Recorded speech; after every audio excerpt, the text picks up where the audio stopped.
Hi everyone. In this piece I'm going to talk about the famous Socrates, who is considered the first Western philosopher. So Socrates did not write anything. He had conversations and philosophical discussions with small groups of people around Athens. However, Socrates is considered the founding father of philosophy, or some might even say the patron saint of philosophy. Since Socrates did not write anything, it is actually said that he was illiterate and he did not know how to read and write. We only know what he said because of the words of his followers. Plato and Xenophon were two of his students or followers or disciples, and they wrote in the form of dialogues. So they tried to represent the discussions that Socrates had and that they witnessed, and they wrote in form of dialogue to honor their teacher who did not write anything, but he had discussions, so they thought dialogue would be a good way to represent that. Socrates is well known for the so-called Socratic method, which consists in asking questions, specifically asking for the definition of the concepts that the interlocutor is using, so the person that Socrates is talking to. Socrates insisted that if we want to know if something is, for instance, just or unjust, first we need to know what justice is. So he always asked and pressed for the definition. He always asked the what is question. In the Socratic method, the person that Socrates is talking to tries to give a definition, tries to give an answer. But to any proposed definition, Socrates replies with other examples that do not fit the definition. The interlocutor tries again and again and again, and Socrates keeps asking questions and pointing out inconsistencies. The steps are repeated ad nauseum until the other person admits that he just simply doesn't know what justice is, what beauty is, whatever the topic that they're talking about. Another name for the Socratic method is elenchus. It's a Greek word name, elenchus. And the purpose of the Socratic method is actually to show the other person that they don't know what they thought they knew. Socrates called himself a gadfly. A gadfly is a horsefly that keeps biting at you and biting at you. He was such an annoying fly that he eventually got in trouble and was taken to court. In his defense speech, he compared himself to this gadfly and said that Athens was like a very large and very sleepy horse and needed to be awakened by said fly, which was him. Socrates was well known for saying that he only knew that he knew nothing.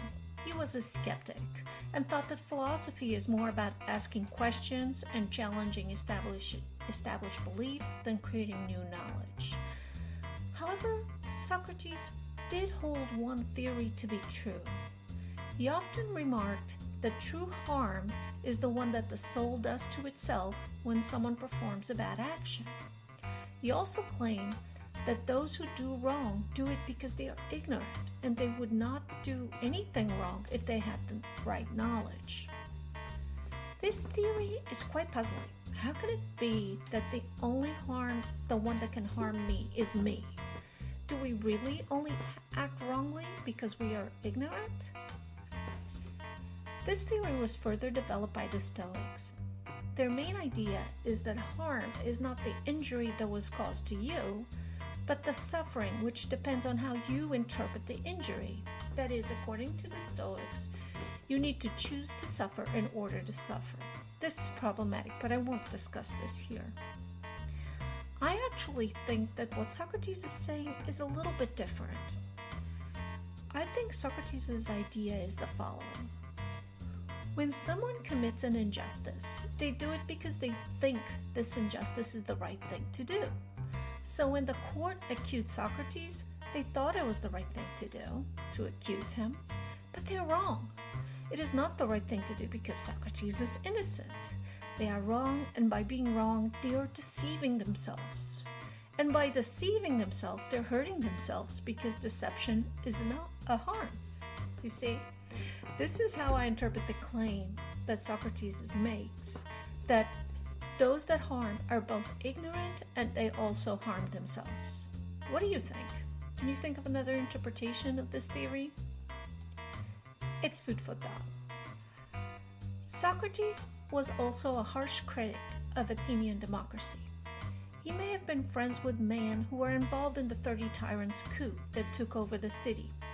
Two of these people were actually members of Plato's family, who, as we already mentioned, was Socrates' student and wrote the famous dialogues that we still read today.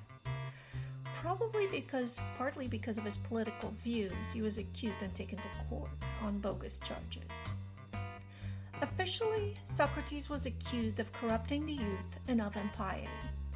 Unofficially, he said people mistook him for the philosophers who came before him, the pre-Socratics, which I talked about before already. And the pre-Socratics were created the first proto-scientific explanations of the material world. Socrates also says that they mistook him for the sophists. In his court's defense, he says that in the court of public opinion, people think that he looks at the sky and what is below the earth, and that he makes the stronger argument look weaker and the weaker argument look stronger. This depiction of Socrates is actually presented in Aristophanes' play The Clouds, which was a very popular play, where Socrates was severely mocked. In The Clouds, which is pure gutter humor, Socrates is said to have theorized he's said to have asked the question whether a gnat buzzes through its mouth or through its anal sphincter, and to have concluded that, and this is quotes, a gnat's parcel is a giant trumpet. So this is what Aristophanes says Socrates is doing. When he first enters the scene himself in the play, he's hoisted down from a basket from the ceiling because, Aristophanes says in the play, he's thinking about celestial phenomena. Well, Socrates says this in the play.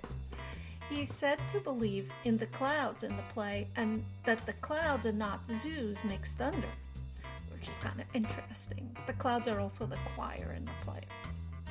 There's also a section in the play where there's two characters. One is the weaker argument and the other one is the stronger argument.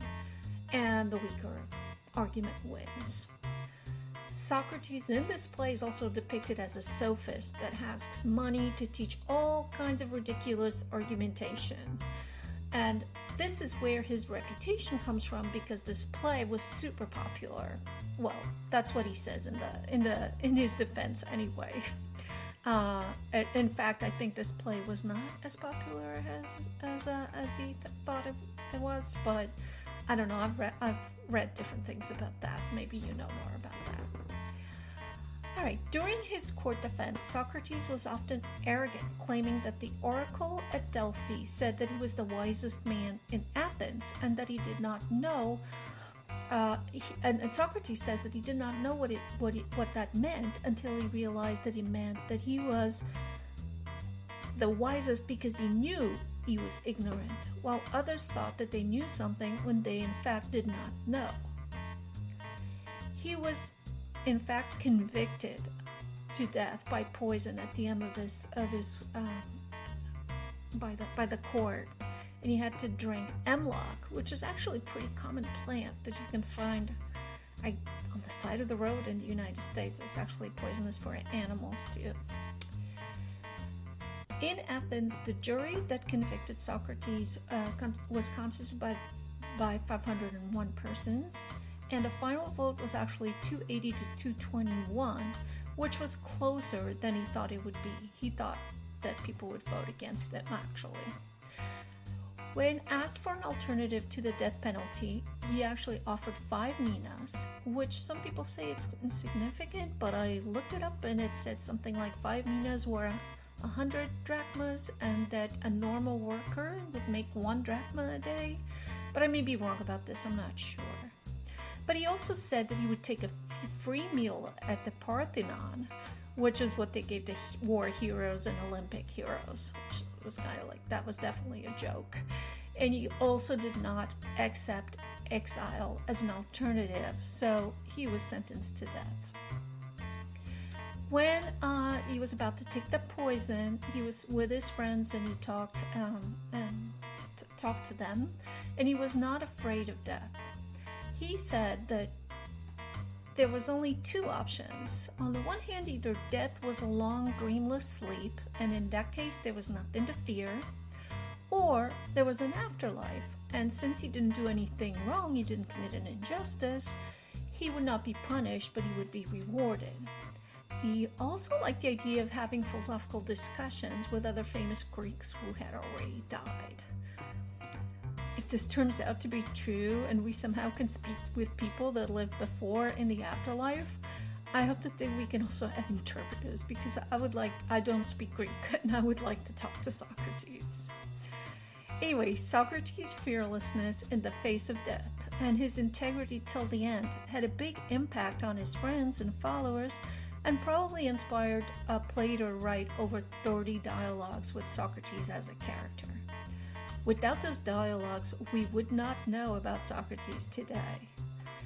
Next, we will learn about Plato, more about Plato, but this video is just to introduce Socrates in general, and I hope you enjoyed it, and